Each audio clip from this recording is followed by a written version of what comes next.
Hello, Radhe Radhe. आप सभी का हमारे चैनल में बहुत बहुत स्वागत है। श्रावण माह के कृष्ण पक्ष में पड़ती है कामिका एकादशी। इस बार पड़ने वाली है 31 जुलाई बुधवार के दिन कामिका एकादशी का व्रत किया जाएगा। भगवान शालिग्राम का आपको पूजन करना है। भगवान शालिग्राम का पूजन वैसे तो औरतों के लिए निषेध माना गया है। ये मैं शास्त्र के अनुसार की विधि बता रही हूँ। अगर आप करते हैं तो वो कर सकते हैं, लेकिन शास्त्र के अनुसार जो है ना निषेध रहता है औरतों के लिए। मैं बहुत टाइम से कर रही हूँ, इसलिए मैं तो इस पूजा को करती हूँ। इसके बाद कच्चे दूध का बहुत महत्व होता है कामिका एकादशी में। तो गाय का कच्चा दूध आपको भगवान की पूजा में चढ़ाना है। गाय के कच्चे दूध से ही भगवान का इस तरह से आपको अभिषेक करना है। भगवान शालिग्राम को हमेशा आसन के ऊपर विराजमान किया जाता है, लेकिन स्नान कराते समय उन्हें आसन पर नहीं विराजमान करते, क्योंकि फिर आसन जो है ना बहुत गीला गीला हो जाता है। बरसात का समय है तो फिर वो सूखता भी नहीं है।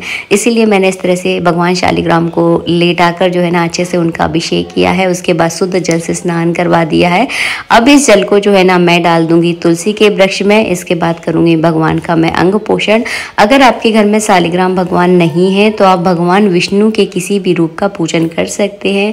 हर एकादशी में भगवान के अलग अलग रूपों का जो है ना पूजन किया जाता है। तो कामिका एकादशी में भगवान शालिग्राम का ही पूजन अनिवार्य रूप से हमें करना चाहिए।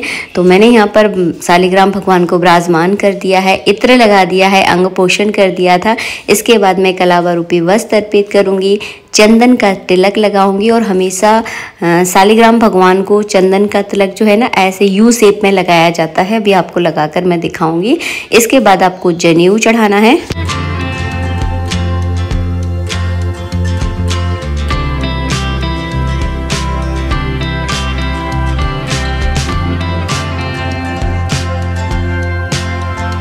चंदन लगाने के बाद आपको तिली चढ़ानी है। माता लक्ष्मी को रोली का टीका करना है। मैंने क्या चंदन का ही कर दिया है, लेकिन आप रोली का टीका कीजिएगा। और इस तरह से जो है ना इसके बाद चढ़ाना है आपको जनेऊ। और आज के दिन जो है ना भगवान शालिग्राम पर मंजरी, तुलसी सहित मंजरी चढ़ाई जाती है। भगवान शालिग्राम अति प्रसन्न हो जाते हैं जब उनकी पूजा में तुलसी सहित मंजरी अगर आप चढ़ाते हैं। कहते हैं भगवान शालिग्राम के सिर से जैसे ही मंजरी तुलसी गिर जाए तुरंत आपको चढ़ा देनी चाहिए, तो भगवान वैसे ही प्रसन्न हो जाते हैं। तो ये मुझे मिल गई थी तुलसी सहित मंजरी। ये भगवान के ऊपर मैं अर्पित करूंगी कामिका एकादशी में। तो जो है ना भगवान के सिर पर इस तरह से आपको तुलसी ज़रूर लगनी है। और तुलसी मैया से इतना प्रेम करते हैं कि उनको अपने सिर पर जो है ना बिठाल के रखते हैं। और किसी को अगर किसी की पसंदीदा चीज़ दे दी जाए ना तो वो इंसान जो है ना उससे वैसे ही प्रसन्न हो जाता है। तो तुलसी चढ़ाना बिल्कुल ना भूलें। गाय के कच्चे दूध का आपको भोग लगाना है। गाय के कच्चे दूध का ही आप कुछ मिठाई बना लें या फलार का कुछ आप बनाकर उसे खा सकते हैं। एकादशी के व्रत में मंजरी सहित तुलसी इतनी बड़ी थी कि वो बार बार जो है ना भगवान के सिर से गिर रही थी, तो फिर मैंने फिर से उसको ठीक कर दिया है। इसके बाद धूप और दीप दिखा दिया है। खोए की बर्फ़ी बनाई थी तो उसका भी मैंने भोग लगा दिया है। भोग में जो है ना आप तुलसी दल ज़रूर डालें, वरना भगवान भोग नहीं लगाएंगे, चाहे आप 56 भोग लेकर आ जाइए। उसके बाद जो है ना आपको कथा पढ़नी है। कथा पढ़ने से आपको जानकारी होती है कि किस एकादशी के व्रत को करने से हमें क्या फलों की प्राप्ति होती है। तो कामिका एकादशी का व्रत करने से आपके सभी प्रकार के दुख संकट जो है ना दूर हो जाते हैं। और कथा की पोथी का पूजन आप ज़रूर करें। एक फूल में चंदन और तिली लगाकर कथा का पूजन कर दें। इसके बाद आपको आरती करनी है। और पारण कब करना है ये मैं डिस्क्रिप्शन में आपको डिटेल में लिख कर दूंगी कि आपको पारण किस समय करना है।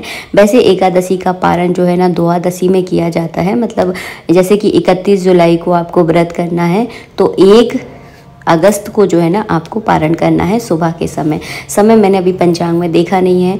जब मैं इस वीडियो को एडिट कर रही थी तो आपको 1-2 घंटे बाद जब ये वीडियो आएगा उसके बाद डिस्क्रिप्शन में मैं पूरा डिटेल लिख दूंगी कि किस समय आपको पारण करना है।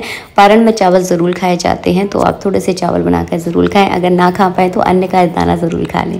बस इसके बाद मैंने आरती की है। आरती करने के पश्चात मैं जल का अर्घ दे दूँगी। और वीडियो आपको थोड़ा सा भी अच्छा लगा है और मेरी द्वारा दी गई जानकारी आपको पसंद आई है तो प्लीज़ वीडियो को लाइक कीजिएगा।